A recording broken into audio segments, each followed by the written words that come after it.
എന്തായാലും പട്ടാള സേവനത്തിന് ശേഷം പട്ടാള സേവനത്തിലിരിക്കെ തന്നെ അദ്ദേഹം കസ്റ്റംസ് ആൻഡ് എക്സൈസ് ഡിപ്പാർട്ട്മെൻറ്റിലെ അസിസ്റ്റൻറ്റ് ഡയറക്ടറായിട്ട് സേവനമനുഷ്ഠിക്കുകയും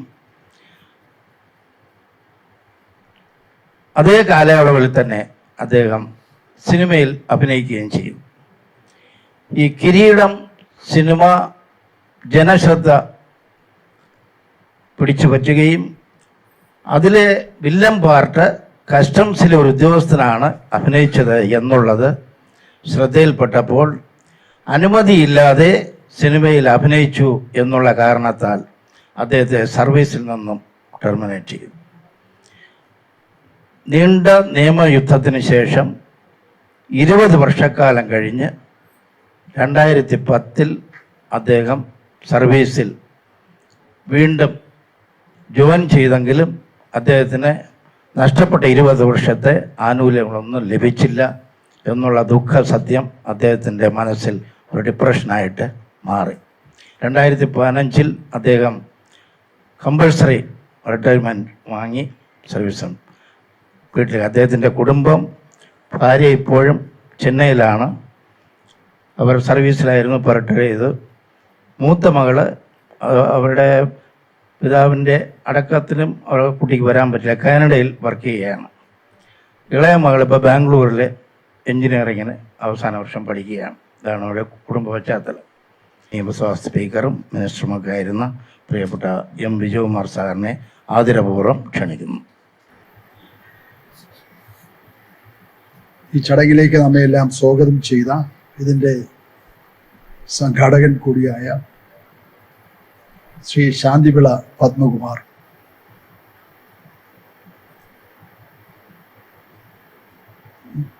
വിശിഷ്ടാതിഥികളായിട്ട് ഈ വേദിയിലുള്ള ശ്രീ കിരീടം നീ, ശ്രീ പി ദിനേശ് പണിക്കർ, ശ്രീ കലാധരൻ, ശ്രീ മഞ്ജു വെള്ളായണി, ശ്രീ ശാന്തിവിള വിനോദ്, ശ്രീ ലക്ഷ്മണാചാര്യ, ശ്രീ ആനത്താനം രാധാകൃഷ്ണൻ, ശ്രീ കരുമൻ രവീന്ദ്രൻ, ശ്രീ മുജീബ് റഹ്മാൻ.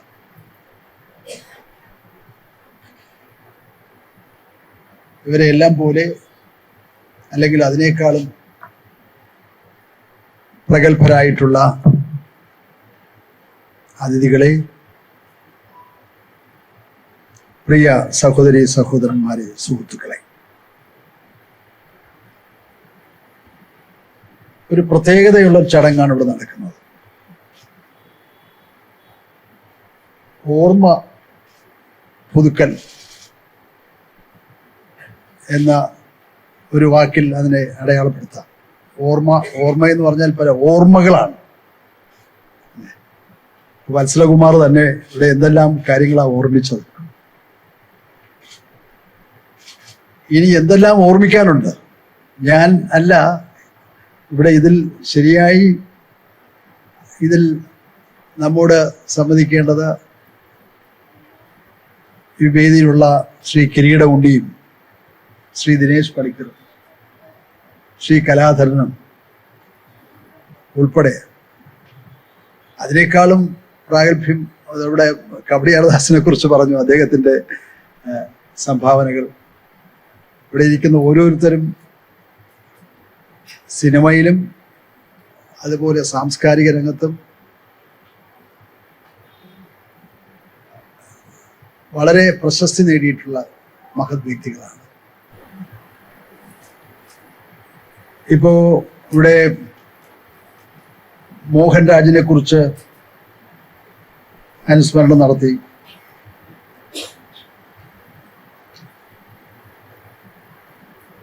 അദ്ദേഹം ഒക്കെ നമുക്ക് എപ്പോഴും ഓർമ്മിക്കേണ്ട വ്യക്തിയാണ്. ഇതിൽ മാത്രമല്ല, അദ്ദേഹത്തിൻ്റെ ജീവിതം, അദ്ദേഹത്തിൻ്റെ സിനിമാ രംഗത്തും സാംസ്കാരിക രംഗത്തും അദ്ദേഹം വഹിച്ച പങ്ക്, അതുപോലെ തന്നെ ഈ സിനിമയിൽ തന്നെ പ്രധാന വേഷം ചെയ്ത തിലകൻ സാറുണ്ട് അല്ലേ? അവരൊക്കെ നിറഞ്ഞാടിയ ഒരു സിനിമയാണ് കിരീടം. ഇന്നും എന്നും അല്ലേ? ഇന്നിപ്പോ കിരീടം കണ്ടാൽ, ഞാൻ ഒരു 2 ദിവസം മുമ്പ് കണ്ടു കിരീടം എന്ന് പറയാം. ഇന്നത്തെ പോലെ എത്രയോ നാളുകൾക്ക് മുമ്പ്, 36 വർഷം, എത്രയോ നാളുകൾക്ക് മുമ്പുള്ള ആ സിനിമ ഇന്നത്തെ പോലെ നമുക്ക് ആസ്വദിക്കാൻ കഴിയുന്നു എന്നത് ചെറിയ കാര്യമാണ്. ആ രൂപത്തിൽ സിനിമയ്ക്ക് തന്നെ ഒരു പുതിയ ചരിത്രം നൽകിയതാണ് കിരീടം സിനിമ. ഞാൻ ശ്രീ കിരീടമുണ്ണിയോട് ചോദിച്ചു അദ്ദേഹത്തിൻ്റെ പുതിയ സിനിമകളെക്കുറിച്ചും പ്രവർത്തനങ്ങളെക്കുറിച്ചും. അദ്ദേഹത്തിന് അവരുടെ ഒരു ടീമാണ് കിരീടമുണ്ണിയും. അദ്ദേഹത്തിനും ഈ പേര് അതിൽ കൂടെ നേടാൻ സാധിച്ചു അല്ലേ? ഈ പേര് പറഞ്ഞാലേ അറിയുള്ളൂ. ഈ പേരിൽ കൂടെയാണ് കൂടുതൽ നേടിയത്. ദിനേശ് പണിക്കറും അവരെല്ലാവരും തന്നെ വഹിച്ച പങ്ക് ഓർമ്മിക്കുന്നതിന് വേണ്ടി ഈ രൂപത്തിലാണെങ്കിലും ഒരു ചടങ്ങ് സംഘടിപ്പിച്ച ശ്രീ ശാന്തിവിള പത്മകുമാറിനെയും അതിൻ്റെ മറ്റ് സംഘാടകരെയും ഞാൻ പ്രത്യേകം ഈ അവസരത്തിൽ അഭിനന്ദിക്കുകയാണ്. വേദിയിലും സദസ്സിലുള്ള വിശിഷ്ട വ്യക്തികളെ, ഇന്നത്തെ ദിവസം നിങ്ങളോട് സംസാരിക്കേണ്ടതുള്ളത് കൊണ്ട് കുറച്ച് കാര്യങ്ങൾ ഷെയർ ചെയ്യാം. എനിക്ക് ആദ്യമായിട്ട് പറയാനുള്ളത്, ഇന്നത്തെ ഈ മഹത്കരമായ ചടങ്ങ് സംഘടിപ്പിച്ചിരിക്കുന്ന ശ്രീ ശാന്തിവിള പത്മകുമാറിനെ സംബന്ധിച്ചാണ്. എനിക്ക് തോന്നുന്നു ഞാനോ ഉണ്ണിയോ കഴിഞ്ഞ ഒരു 10-15 വർഷമായിട്ട് ഈ കിരീടത്തിന്റെ റിലീസ് ഡേറ്റ് ഞങ്ങൾക്കറിയാം, ജൂലൈ 7-ാം തീയതിയാണെന്ന് അറിയാം. തന്നെയായിരിക്കും. അവിടെ നിന്ന് കൂടുന്നു, അവിടെ 2 വാക്ക് സംസാരിക്കുന്നു, അവിടെ ചായയും വടയും കഴിച്ച് ഞങ്ങൾ പിരിയുന്നു. അതിനുള്ള ആ ഒരു മുൻകൈ എടുത്തിരുന്ന ശാന്തിവിള പത്മകുമാറും അദ്ദേഹത്തിന്റെ കൂട്ടാളികളായ കുറെ പേരുണ്ട്. അവർക്കാണ് ഏറ്റവും വലിയ ബിഗ് സല്യൂട്ട് തരേണ്ടത്. കാരണം കിരീടത്തിന്റെ ഇത്രയും വർഷങ്ങൾ ഇത് മുന്നോട്ട് ആ ഓർമ്മ നിലനിർത്തി കൊണ്ടുപോയത് ഇവരൊക്കെ തന്നെയാണ്. എനിക്കും ഒരു അവകാശവാദവും അതിനകത്തില്ല. അപ്പൊ അതിന് ആദ്യമായിട്ട് ഞാൻ അദ്ദേഹത്തിനോട് നന്ദി പറഞ്ഞുകൊള്ളുന്നു. പിന്നെ ഓഫ്കോഴ്സ് കിരീടത്തെ പറ്റിയുള്ള കഥ മുഴുവൻ തന്നെ എൻ്റെ പാർട്ട്ണറായ ഉണ്ണി പറഞ്ഞു കഴിഞ്ഞു. അതിനകത്ത് ഉണ്ണി വിട്ടുപോയ 1-2 കാര്യങ്ങൾ മാത്രം ഞാൻ സൂചിപ്പിക്കാം. രസകരമായ ഒരു സംഭവം എന്ന് പറയുന്നത്, ആദ്യം ഞങ്ങള് കിരീടത്തിന്റെ കാര്യങ്ങളൊക്കെ റെഡിയായി കഴിഞ്ഞപ്പോഴേക്കും നമ്മുടെ ബാനറിന് ഒരു പേരിടണം. അപ്പൊ ആലോചിച്ച് കഴിഞ്ഞപ്പോഴേക്കും പലതും ഞങ്ങൾ ആലോചിച്ചു. അപ്പൊ അങ്ങനെ അവസാനം ഉണ്ണിയുടെ തന്നെ വൈഫ് സരസജയാണ് ഒരു പേര് പറഞ്ഞത്. കൃപ എന്ന് പറയുന്നത് നല്ല ബാനറാണ്. കൃഷ്ണകുമാറിന്റെ കൃയും പണിക്കരുടെ പായും, അങ്ങനെയാണ് ശരിക്കും പറഞ്ഞ കൃപ എന്ന പേര് ജന്മമെടുത്തത്. അത് ഇന്നും നല്ല സ്ട്രോങ് ആയിട്ടുള്ള ഒരു ബാനറായിട്ട് തന്നെ നിൽക്കുന്നു. അതിനും വലിയ സന്തോഷം തന്നെയുണ്ട്. പിന്നെ കിരീടത്തിന്റെ സക്സസിന്റെ കാര്യവും അതിന്റെ ഞങ്ങൾ അനുഭവിച്ച ബുദ്ധിമുട്ടിന്റെ കാര്യങ്ങളൊക്കെ ഉണ്ണി പറഞ്ഞു കഴിഞ്ഞു. ഇനി അത് വീണ്ടും ഞാൻ റിപ്പീറ്റ് ചെയ്യാൻ ആഗ്രഹിക്കുന്നില്ല. ഞാൻ അതിനിടയ്ക്ക് ഒരു കാര്യം മാത്രം സൂചിപ്പിക്കട്ടെ. അതിലെ ഏറ്റവും വലിയ അസറ്റായിട്ട് ഞങ്ങൾക്ക് കിട്ടിയിരുന്നത് ഞങ്ങളുടെ കൂട്ടാളിയായ അസോസിയേറ്റ് ആയിട്ട് വർക്ക് ചെയ്തിരുന്ന ശ്രീ കലാധരനാണ്. നമുക്ക് എല്ലാവർക്കും നേരത്തെ ഇപ്പൊ ഈ പറഞ്ഞ എല്ലാവർക്കും അറിയാം, കലാധരൻ തന്നെയാണ് ശരിക്കും നമ്മുടെ കീരിക്കാടൻ ജോസ് എന്ന വ്യക്തിയെ രംഗത്ത് കൊണ്ടുവന്നത്. അപ്പൊ അതിന്റെ എല്ലാ ക്രെഡിറ്റും ഞാൻ കൊടുക്കുന്നത് മുഴുവൻ അദ്ദേഹത്തിന് തന്നെയാണ്. കാരണം ആ ഒരു സമയത്ത് സത്യം പറഞ്ഞാൽ നമ്മള് ബുദ്ധിമുട്ടി നിൽക്കുകയായിരുന്നു. ഈ പറഞ്ഞ പ്രദീപ് ശക്തി എന്ന് പറഞ്ഞ ആള് നിങ്ങൾക്ക് എല്ലാവർക്കും ഓർമ്മയുണ്ടാവും. അദ്ദേഹം അതിനു മുമ്പ് ഏറ്റവും ഫേമസ് ആയിരുന്നത് ചാമരം എന്ന് പറഞ്ഞ സിനിമയിൽ ഒരു വെകിളി പിടിച്ച ഒരു വില്ലനായിട്ട് അദ്ദേഹം വന്നിട്ടുണ്ടായിരുന്നു. അപ്പൊ നമ്മുടെ ക്യാരക്ടറിനും ആ ഒരു ടൈപ്പ് ലുക്കാണ് വേണ്ടിയിരുന്നത്. പക്ഷേ അദ്ദേഹത്തിന് ലാസ്റ്റ് മിനിറ്റ് എത്താൻ പറ്റിയില്ല. ലാസ്റ്റ് മിനിറ്റ് കലാധരൻ തന്നെയാണ് മുന്നോട്ട് വെച്ച് നമ്മുടെ മുന്നിലേക്ക് എത്തിയത്, കീരിക്കാടൻ ജോസ്. ഇന്ന് കിരീടത്തിന്റെ കഥ പറയുമ്പോൾ ഒരിക്കലും അതിൽ കീരിക്കാടൻ ജോസിന്റെ ഒരു പേരെങ്കിലും പറഞ്ഞില്ലെങ്കിൽ പൂർണ്ണമാവില്ല. കാരണം അത്രയ്ക്കും ആ ചിത്രം കൊണ്ട് അദ്ദേഹം എല്ലാവരുടെയും ഹൃദയം കീഴടക്കി, മനസ്സ് കീഴടക്കി. നമുക്ക് എല്ലാവർക്കും അറിയാം, അദ്ദേഹത്തിന്റെ പേര് പോലും നമ്മൾ ആലോചനയിൽ വരുന്നത് കീരിക്കാടൻ ജോസ് ആണ്. ഒരിക്കലും മോഹൻരാജ് എന്ന് അദ്ദേഹത്തിന് വിളിക്കുന്നത് ഞാൻ ആരെയും കണ്ടിട്ടില്ല. അപ്പൊ അദ്ദേഹം കീരിക്കാടൻ ജോസായിട്ട് അന്നും ഇന്നും എല്ലാം നമ്മുടെ മനസ്സിൽ നിറഞ്ഞു നിൽക്കുന്നു. അത് കിരീടം കഴിഞ്ഞപ്പോഴേക്കും ഞാൻ പിന്നീട് നിർമ്മിച്ച സിനിമകളിൽ അദ്ദേഹത്തിന് ഞാൻ വേഷം കൊടുത്തിരുന്നു.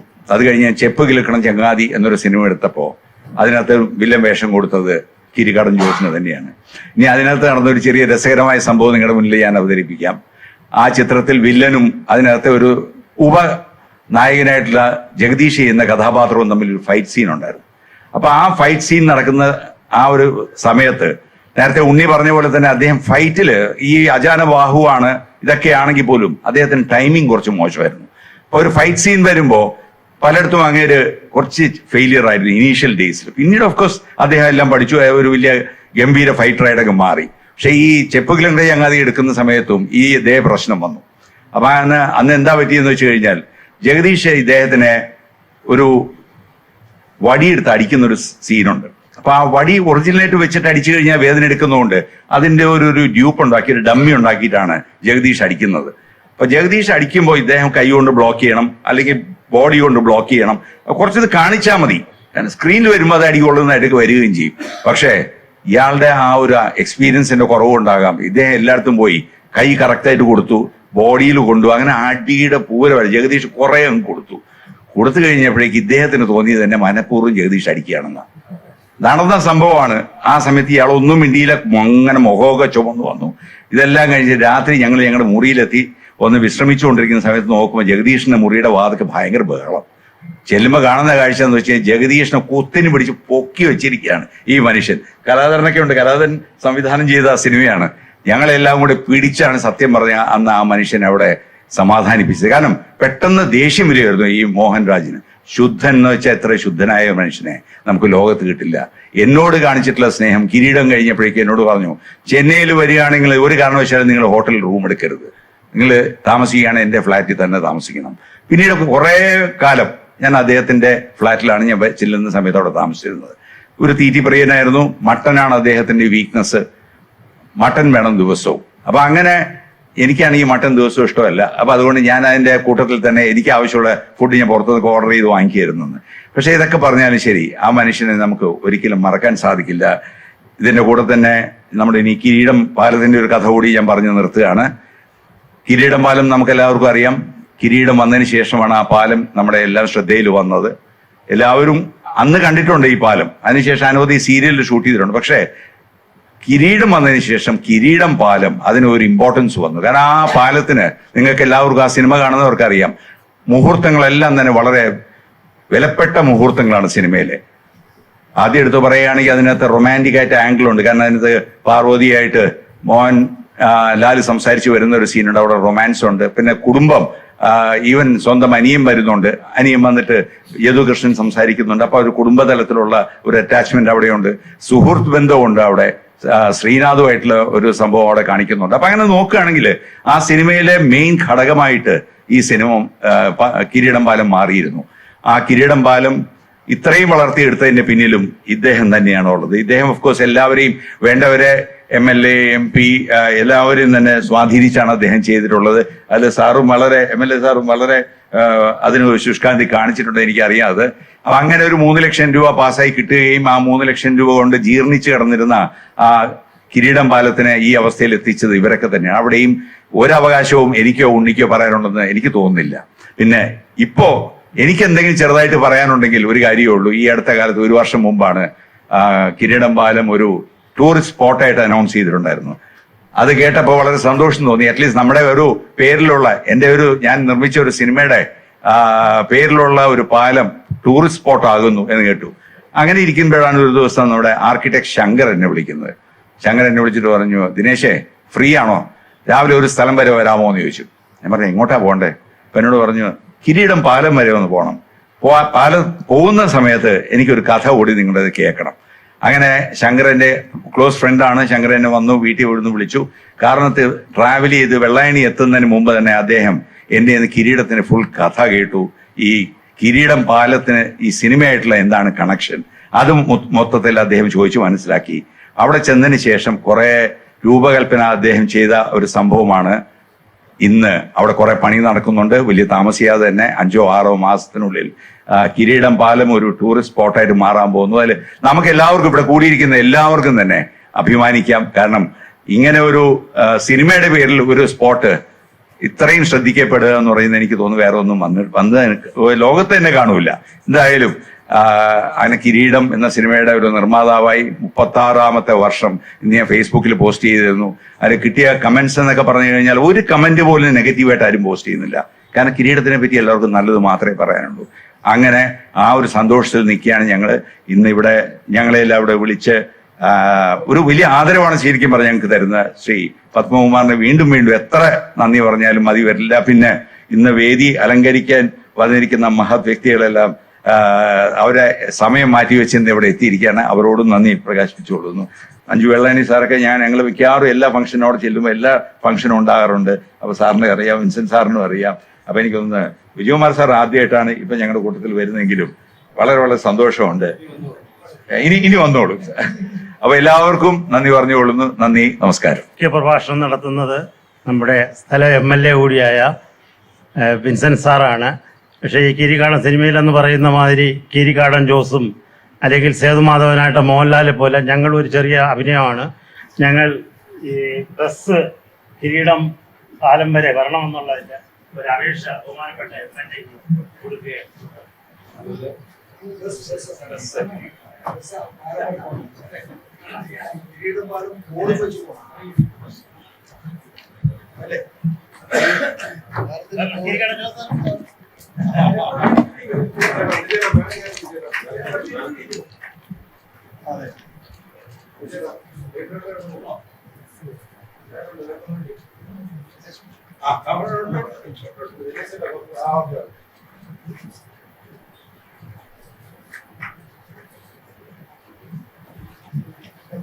ആദ്യമായിട്ട് മുഖ്യപ്രഭാഷണം നടത്തുന്നതിന് വേണ്ടി ബഹുമാനപ്പെട്ട MLA ക്ഷണിക്കുന്നു. ബഹുമാനായ അധ്യക്ഷൻ ശ്രീ വിജയകുമാർ സാർ, ഇവിടെ സന്നിഹിതരായിട്ടുള്ള മറ്റ് വിശിഷ്ട വ്യക്തികളെ, സഹോദരി സഹോദരന്മാരെ, സുഹൃത്തുക്കളെ, ഒരു സിനിമയുടെ 36ാമത് വാർഷികം ആഘോഷിക്കുന്നത് എനിക്ക് തോന്നുന്നു മലയാള സിനിമാ ചരിത്രത്തിൽ കിരീടത്തിന് മാത്രം അവകാശപ്പെട്ടതാണെന്നാണ് എനിക്ക് തോന്നുന്നത്.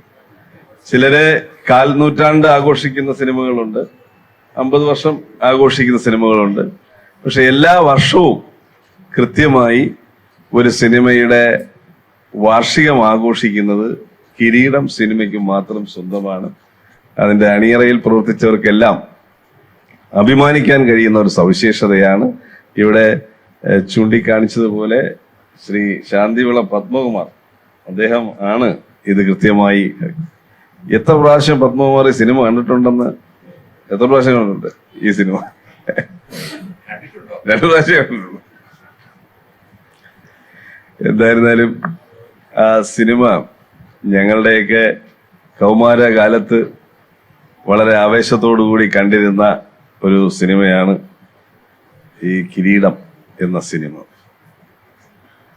അതില് നമുക്ക് മനസ്സിൽ ഒരുപാട് വിങ്ങലുണ്ടാക്കുന്ന ഒരുപാട് സീനുകൾ. മോഹൻലാലിന്റെ സ്വന്തം ജീവിതം നഷ്ടപ്പെടുന്നത് മോഹൻലാൽ തന്നെ പറയുന്ന രംഗം, ഇഷ്ടപ്പെട്ട മുറപ്പെണ്ണ് നഷ്ടപ്പെട്ടു പോകുന്ന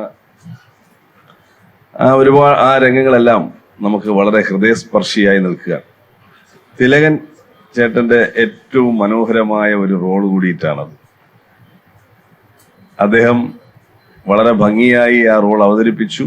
ഒരു നിയമത്തിൽ മുറുകെ പിടിക്കുന്ന ആദർശശാലിയായിട്ടുള്ള ഒരു പോലീസുകാരൻ, അതോടൊപ്പം തന്നെ കുടുംബത്തിന്റെ നന്മയ്ക്ക് വേണ്ടി ജീവിതം തന്നെ സമർപ്പിക്കുന്ന ഒരു കുടുംബനാഥനുമായിട്ടെല്ലാം അദ്ദേഹം അതിൽ അഭിനയിക്കുക. ആകെ ഒരു അഭിപ്രായ വ്യത്യാസമുള്ളത്, ഇത് ചെങ്കോലിലേക്ക് മാറിയപ്പോൾ തിലകൻ ചേട്ടന്റെ റോള് നേരെ മാറുക. മകളായി അഭിനയിക്കുന്ന ഉഷ, അവരുമായി നാടക അഭിനയവും മറ്റൊക്കെ പോകുമ്പോൾ അതൊരിക്കലും നമുക്ക് ഡൈജസ്റ്റ് ചെയ്യാൻ പറ്റുന്ന ഒരു മാറ്റമല്ല തിലകനിൽ അത് കൊടുത്തത്. രണ്ടാമത്തെ രംഗം ചെങ്കോലിൽ ഒരിക്കലും തിലകനെ ഒരിക്കലും അങ്ങനെ ആക്കി മാറ്റാൻ പാടില്ലായിരുന്നു എന്നുള്ളൊരു അഭിപ്രായം ആ സിനിമ കണ്ടപ്പോൾ തന്നെ നമുക്ക് അന്ന് അത് ഡൈജസ്റ്റ് ചെയ്യാൻ പറ്റിയിട്ടില്ല. തോന്നുന്നുണ്ടോ അങ്ങനെ? ഒരിക്കലും മക്കളെ ഒരിക്കലും അങ്ങനെ ഉപയോഗിക്കുന്ന ഒരാളല്ല. ഒരിക്കലും അയാൾക്ക് അങ്ങനെ ഉപയോഗിക്കാൻ കഴിയില്ല. വരുമാനമില്ല, എന്ത് തന്നെ ആയിക്കോട്ടെ. പക്ഷെ ആ രീതിയിൽ അത് മാറ്റി എടുത്തത് ഒട്ടും ശരിയായ ഒരു ചേഞ്ചായിട്ട് എനിക്ക് തോന്നുന്നില്ല. അങ്ങനെ ഒരു ചേഞ്ചിന്റെ ആവശ്യവും ചിലപ്പോൾ അതിനകത്ത് ഉണ്ടായില്ല, അതിനകത്ത് ആവശ്യമില്ലായിരുന്നു. എന്തായിരുന്നാലും ഈ സിനിമയിലെ മോഹൻലാലിനെ കുറിച്ച് പറയുന്നതിനെ പോലെ തന്നെയാണ് നമ്മൾ മോഹൻ രാജിനെ കുറിച്ച് പറയുന്നത്. കിരിക്കാടൻ ജോസ് മലയാള സിനിമയിലെ വില്ലൻ വേഷങ്ങളിൽ ഏറ്റവും തിളങ്ങിയ ഒരു നടനായിരുന്നു. അദ്ദേഹത്തിന്റെ ആദ്യ സിനിമ അതല്ലേ, മൂന്നാമത്. പക്ഷെ ഈ സിനിമയാണ് നമ്മൾ ആദ്യമായി കാണുന്നത്. ഇപ്പോ തുടരും സിനിമയിലെ വില്ലൻ ശ്രദ്ധേയനായതുപോലെ ഒരുപക്ഷെ അതിനേക്കാളുമേറെ ശ്രദ്ധേയനായിട്ടുള്ള ഒരു വില്ലൻ കഥാപാത്രമായിരുന്നു ശ്രീ മോഹൻരാജ്. അദ്ദേഹം ഞങ്ങളുടെ നാട്ടുകാരൻ കൂടിയാണ്. ഇപ്പോ എന്റെയും CK-യുടെയും ഞങ്ങളെല്ലാം പ്രതിനിധീകരിക്കുന്ന കാഞ്ഞിരംകുളത്തുകാരനായിരുന്നു. ഞങ്ങളെല്ലാം അദ്ദേഹം അറിയപ്പെട്ടതിന് ശേഷം കാഞ്ഞിരംകുളത്ത് നിന്ന് അദ്ദേഹം മാറി മദ്രാസിലാണ് സ്ഥിരതാമസമായി. മരണസമയത്താണ് പിന്നെ അദ്ദേഹത്തിന്റെ ഭൗതിക ശരീരം അവിടെ കൊണ്ടുവരുമ്പോഴാണ് നമുക്ക് അത് കാണാൻ സാധിക്കുന്നത്. എന്തായിരുന്നാലും അദ്ദേഹത്തെയും അനുസ്മരിക്കുന്നു. ഇവിടെ കിരീടം പാലത്തിലേക്കുള്ള ബസ് സർവീസിനെ കുറിച്ച് ഇവിടെ സൂചിപ്പിച്ചു. കിരീടം പാലത്തിലേക്ക് പോകാനുള്ള റോഡ് അതിപ്പോ ഏറെക്കുറെ പൂർത്തീകരിച്ചു. അത് ഞാൻ MLA ഫണ്ടിൽ നിന്ന് 30 ലക്ഷം രൂപ കൊടുത്ത റോഡ് പോയി. പക്ഷെ അതിനകത്തൊരു പ്രശ്നം ഉണ്ടായത്, നമ്മൾ പൂർണ്ണമായും ആ റോഡിന് എസ്റ്റിമേറ്റ് എടുക്കാൻ നിർദ്ദേശം കൊടുത്തു. അവർ പൂർണ്ണമായും എസ്റ്റിമേറ്റ് എടുത്തു, 30 ലക്ഷം രൂപയുടെ എസ്റ്റിമേറ്റ് എടുത്തു. പക്ഷെ അത് ചെയ്യാൻ വന്നപ്പോൾ നാട്ടുകാര് വേറൊരു സജഷൻ പറഞ്ഞു, ഇന്റർലോക്ക് ചെയ്യണം, അവിടുത്തെ പ്രത്യേക സാഹചര്യം വെച്ച് ഇന്റർലോക്ക് ചെയ്യണം. അപ്പോ അതായിരുന്നു ശരിയും. യഥാർത്ഥത്തിൽ എഞ്ചിനീയറിംഗ് വിഭാഗത്തിന് പറ്റിയ ഒരു വീഴ്ചയായിരുന്നു അത്. പലപ്പോഴും എഞ്ചിനീയറിംഗ് വിഭാഗത്തിന്റെ എസ്റ്റിമേറ്റ് എടുപ്പ് ഒന്നും പറയാതിരിക്കുകയാണെന്ന് നോക്കിയില്ല. എന്റെ ഒരു ഫണ്ട് ഉപയോഗിച്ച് ഒരു സ്കൂൾ കെട്ടിടം നിർമ്മിക്കാൻ വേണ്ടി എസ്റ്റിമേറ്റ് എടുത്തു. എസ്റ്റിമേറ്റ് എടുത്ത് നിർമ്മിക്കാൻ കോൺട്രാക്ട് വന്നപ്പോഴാണ് മനസ്സിലാക്കുന്നത് അതിൽ കമ്പി 2700 രൂപയ്ക്കുള്ള കമ്പിയാണ് ഇട്ടിരിക്കുന്നത്. അപ്പൊ അത് ചെയ്യാൻ പറ്റാത്ത അവസ്ഥയാണ്. അത് വീണ്ടും പിന്നെ റിവൈസ് ചെയ്ത് കുറയ്ക്കുക. അതേപോലെ ഈ ചേഞ്ച്, നാട്ടുകാർ പറഞ്ഞ ചേഞ്ചിന്റെ അടിസ്ഥാനത്തിൽ അത് റിവൈസ് ചെയ്തപ്പോൾ 30 ലക്ഷം രൂപ കൊണ്ട് ഇപ്പോൾ എത്തിയ സ്ഥലം വരെ മാത്രമേ എത്താൻ സാധിക്കുള്ളൂ. ബാക്കി ഉടനെ ചെയ്യുന്നതിന് വേണ്ടിയിട്ടുള്ള നടപടികൾ പുരോഗമിച്ചുകൊണ്ടിരിക്കുകയാണ്. ഏറെ താമസിയാതെ ബാക്കി കൂടി നമുക്ക് പൂർത്തീകരിക്കാൻ സാധിക്കും.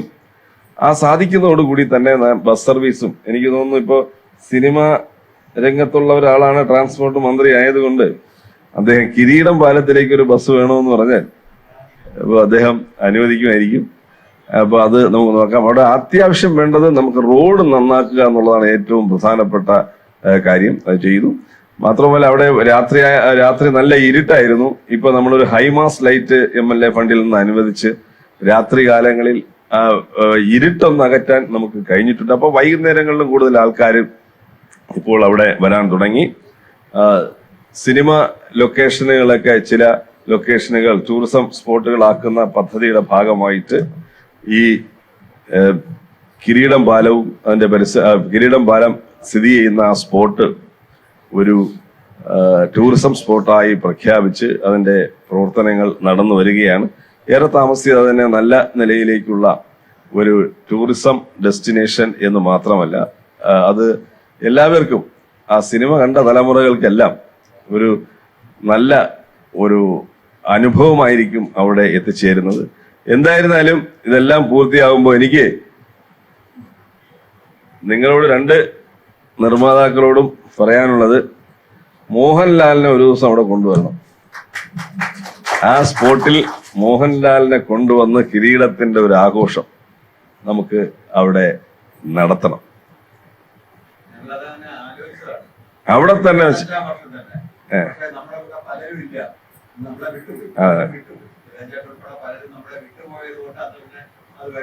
ഇപ്പൊ ഉള്ളവരെയൊക്കെ വെച്ച് ശ്രീനാഥും പോയി അല്ലേ, എല്ലാവരും പോയി. അപ്പൊ മോഹൻലാലിനെ കൊണ്ടുവരുമ്പോ അപ്പൊ നമുക്കൊരു അടുത്ത വർഷമോ മറ്റോ ഒരു ആഘോഷം അവിടെ വെച്ച് നമുക്ക് നടത്താം. അത് ഇതെല്ലാം ഭംഗിയാക്കിയതിന് ശേഷം നമുക്ക് നല്ല രീതിയിൽ ചെയ്യാം. അപ്പൊ അതിലൂടെ നിങ്ങൾ മുൻകൈ എടുക്കണം. ഒരിക്കൽ കൂടി ശാന്തിവിള പത്മകുമാറിനെ അഭിനന്ദിക്കാതിരിക്കാൻ കഴിയില്ല. എനിക്ക് തോന്നുന്നു ഇതിലിരിക്കുന്ന എല്ലാ പേരും ഒരു 10 പ്രാവശ്യമെങ്കിലും അദ്ദേഹം വിളിച്ചിട്ടുണ്ടാവും. വിജയകുമാർ സാറിനെ ഒരു 10 പ്രാവശ്യം വിളിച്ചിട്ടുണ്ടാവല്ലോ. അപ്പൊ അത്രയും ഡെഡിക്കേറ്റഡ് ആയിട്ടുള്ള ശ്രീ പത്മകുമാറിന്റെ ഒരു പ്രവർത്തനം തീർച്ചയായും അഭിനന്ദനീയമാണ്. അദ്ദേഹത്തെ ഒരിക്കൽ കൂടി അഭിനന്ദിച്ചുകൊണ്ട് ഞാൻ എൻ്റെ വാക്കുകൾ നിർത്തുകയാണ്.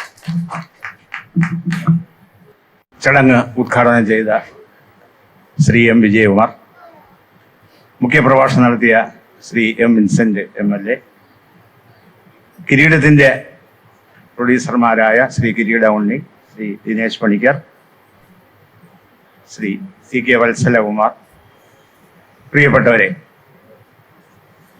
കിരീടം സിനിമ ഞാൻ ഒരുപാട് തവണ കണ്ടിട്ടുണ്ട്. പക്ഷേ അത് കണ്ട പോലെ തന്നെ അതിനേക്കാൾ വിചിത്രമായ രസകരമായ ഒരുപാട് അനുഭവങ്ങൾ ഇവിടെ ഇരുന്ന് കേൾക്കാൻ പറ്റി എന്നുള്ളത് വലിയൊരു കാര്യമാണ്. എനിക്കിന്ന് പലതുമൊക്കെ കിരീടം അതുപോലെ തന്നെ ആ സിനിമയായിട്ട് ബന്ധപ്പെട്ട പലതുമൊക്കെ വായിച്ച് പോയിട്ടുള്ള ഒരു പത്രപ്രവർത്തനം എന്നുള്ള രീതിയിൽ എൻ്റെ അറിവിനെ കൂടുതൽ വികസ്വരമാക്കിയത്. ആ സിനിമയുടെ പേര് തന്നെ എങ്ങനെ വന്നു എന്ന് ശ്രീ കിരീട ഉണ്ണി പറഞ്ഞപ്പോഴാണ് ഞാൻ മനസ്സിലാക്കുന്നത്. അപ്പൊ ലോകിതദാസിന്റെ സൃഷ്ടിയായിരിക്കും ഇത്രയും വലിയ നല്ല ഒരു മനുഷ്യ ജീവിതഗന്ധിയായ ഒരു സ്ക്രിപ്റ്റ് എഴുതിയ ആളിന്റെ ടൈറ്റിലായിരിക്കും എന്നാണ് ഞാൻ ഇതുവരെ വിചാരിച്ചിരുന്നത്. പക്ഷെ അതിൽ നിന്ന് വ്യത്യസ്തമായിട്ട് അത് എങ്ങനെ വന്നു എന്നുള്ളത് വളരെ സുന്ദരമായിട്ട് പറഞ്ഞു. അതുപോലെ തന്നെ ശ്രീ ദിനേശ് പണിക്കർ, അദ്ദേഹവും അതിന്റെ പിന്നിലെ സിനിമയ്ക്ക് പിന്നിലെ വളരെ രസകരമായ കാര്യങ്ങൾ ഇവിടെ അവതരിപ്പിച്ചു. ബാക്കി അതുപോലെ തന്നെ ആ കിരീടം എന്ന് പറയുന്നതുമായിട്ട് ബന്ധപ്പെട്ടിട്ടുള്ള ഒരുപാട് കാര്യങ്ങളെ കുറിച്ച് മുൻ സ്പീക്കറും അതുപോലെ MLA യും പറയുകയുണ്ടായി. എനിക്ക് തോന്നുന്നത് ഈ കിരീടം എന്ന് പറയുന്നത് പണ്ടൊക്കെ രാജാക്കന്മാരുടെ ഒരേ ഒരു കിരീടമാണ്. പക്ഷെ ഈ കിരീടം എന്ന് പറയുന്ന സിനിമ ഒരുപാട് പേരുടെ തലയിൽ കിരീടം വെച്ചു കൊടുത്തു എന്നുള്ളതാണ്. അതിന്റെ പ്രൊഡ്യൂസറായ ശ്രീ ഉണ്ണിയുടെ പേരിന്റെ മുമ്പിൽ തന്നെ ആ കിരീടം വന്നു. പിന്നെ കിരീടം വരേണ്ടത് ശ്രീ ദിനേശ് പണിക്കർ അദ്ദേഹത്തിന്റെ ഇതിലാണ് എനിക്ക് തോന്നുന്നത്. അദ്ദേഹം ഒരു നടൻ എന്നുള്ള രീതിയിൽ അല്ലാതെ തന്നെ ജനങ്ങളുടെ കിരീടം നേടിയത് കൊണ്ടായിരിക്കാം ഒരുപക്ഷെ ആ കിരീടം അദ്ദേഹത്തിന്റെ പേരിനൊപ്പം വരാത്തത്. പിന്നെ മറ്റൊന്ന്, കിരീടം പാലം, നമ്മളിവിടെ ഇരിക്കുന്ന എല്ലാവരുമായിട്ട് ബന്ധപ്പെട്ട ആ ഒരു പാലത്തിന് ആ പേര് വന്നു. അപ്പൊ ആ വെള്ളായണിക്കാരനായ എനിക്കും നമ്മുടെ നാടും, ഇന്നിപ്പോ എന്റെ വീട് കിരീടം പാലത്തിൽ നിന്ന് ഒരു 50 മീറ്റർ അടുത്താണ്. അപ്പൊ അവിടെ പലരും വന്ന് ചോദിക്കുന്നത്. അപ്പൊ ഞാനുമൊക്കെ നടക്കാൻ പോകുന്നത് ആ പാലത്തിൽ കൂടെയാണ്. അപ്പൊ നിത്യപരിചയം കൊണ്ട് എനിക്കതൊരു അസാധാരണമെന്ന് തോന്നണമെന്നില്ല. സിനിമ കാണുമ്പോൾ നമുക്കതൊരു വളരെ മനോഹരമായൊരു സ്ഥലമായിട്ട് തോന്നുമെങ്കിലും ഞാൻ ജീവിക്കുന്നത് കൊണ്ട് അത്ര തോന്നണമെന്നില്ല. പക്ഷെ പലരും വന്ന് പുതുതലമുറയിൽ പലരും വന്ന് കിരീടം പാലം എവിടെയാണെന്നൊക്കെ ചോദിക്കുമ്പോൾ വളരെ അതിശയമാണ്. ചില സ്ഥലങ്ങളിലൊക്കെ യാത്ര ചെയ്യുമ്പോൾ എന്നോട് പലരും ചോദിച്ചിട്ടുണ്ട്, വെള്ളായണിയാണെന്ന് പറഞ്ഞാൽ അത് കിരീടം പാലത്തിന് അടുത്താണോ എന്ന് ചോദിക്കുമ്പോൾ ആ കിരീടം പാലം എത്രമാത്രം പ്രശസ്തിയിലേക്ക് എത്തിയിരിക്കുന്നു. യൂട്യൂബിൽ നോക്കിയാലും ഫേസ്ബുക്കിൽ നോക്കിയാലും പലരുമൊക്കെ കല്യാണത്തിന് മുമ്പ് വന്ന് ഫോട്ടോയ്ക്ക് പോസ്റ്റ് ചെയ്യുന്നതൊക്കെ ഇപ്പൊ കിരീടം പാലത്തിന്റെ അവിടെ നിന്നാണ്. ആ പാലം അത്രമാത്രം വലിയൊരു രീതിയിലേക്ക് എത്തിയിരിക്കുന്നു. പിന്നെ മറ്റൊന്ന്, ഈ കിരീടം പാലത്തിന്റെ ഈ കിരീടം എന്നുള്ള സിനിമ പ്രൊഡ്യൂസറൊന്നും അല്ലെങ്കിലും MLA യും മുൻ സ്പീക്കറും ഒക്കെ പറഞ്ഞതുപോലെ അത് ഏറ്റവും ഒടുവിൽ നൽകിയിരിക്കുന്ന ഒരാളിന്റെ തലയിലാണ് ആ കിരീടം വന്നുപെട്ടിരിക്കുന്നത്. അത് ശ്രീ ശാന്തിവിള പത്മകുമാറാണ്. അപ്പൊ അദ്ദേഹം പലപ്പോഴും എന്നെ ഇതുപോലെ എല്ലാ വർഷവും ഒരു ചടങ്ങ് വയ്ക്കുമ്പോൾ എന്നെ അടുത്തുള്ള ആളെന്നുള്ള രീതിയിൽ സാറ് നാട്ടുകാരനാണോ ഒന്ന് വരണമെന്ന് പറയും. അപ്പൊ ഞാൻ അതിശയിച്ചിട്ടുണ്ട്. ഒരു പത്രപ്രവർത്തകന്റെ ഒരു യുക്തി കൊണ്ടാവാം എപ്പോഴും അതായത് മാത്രമല്ല ഇതൊക്കെ ന്യൂസിലൊക്കെ വരുമ്പോഴൊക്കെ പത്ര ആഫീസിൽ ഇരിക്കുന്നവർ ഒരു മഞ്ജു അതിനടുത്തുള്ളത് കൊണ്ട് ആയിരിക്കും ഇതൊക്കെ അടിച്ചു വരണത് എന്നുള്ളൊരു ഇതും വരും. അപ്പൊ ഞാൻ പറഞ്ഞു വേണോ? പക്ഷെ ശാന്തിവിള പത്മകുമാർ ഒരു നിഷ്ഠ പോലെ അത് എല്ലാ വർഷവും നടത്തുകയും ശ്രീ ദിനേശ് പണിക്കർ അദ്ദേഹമായിട്ടുള്ള എനിക്ക് ബന്ധം എന്ന് പറഞ്ഞാൽ കേരളമതി 100 എപ്പിസോഡിൽ ഇറക്കിയ മഹാഗുരു എന്നുള്ളതിന്റെ സ്ക്രിപ്റ്റ് എഴുതിയ ഞാനാണ്. അതിലെ ഏറ്റവും പ്രധാനപ്പെട്ട ഒരു റോൾ അഭിനയിച്ചത് ശ്രീ ദിനേശ് പണിക്കരുമാണ്. അപ്പൊ അങ്ങനെ ഞങ്ങൾ അവിടെ വെച്ച് ശ്രീ കിരീട ഉണ്ണി അവിടെ വരാറുണ്ട്. ഒരു ചായയൊക്കെ കുടിച്ച് കുറച്ചു നേരമൊക്കെ നിന്നിട്ട് അങ്ങ് പോകും. പക്ഷെ ആ പാലത്തിന് അല്ലെങ്കിൽ ആ കിരീടം എന്നുള്ള സിനിമയുടെ ഒരു സൗഭാഗ്യങ്ങളിൽ ഒന്നായിട്ട് ആ നാടും ആ പാലവും ഒക്കെ അങ്ങ് വികസിച്ചു കൊണ്ടിരിക്കുകയാണ്. ഇപ്പോൾ നോക്കുക, കോടിക്കണക്കിന് രൂപയുടെ പദ്ധതികളാണ് ആ സ്പോട്ടിൽ. എനിക്ക് തോന്നുന്നത് ഈ അത്രയും ഐശ്വര്യമുള്ള ഒരു സ്ഥലമാണ്.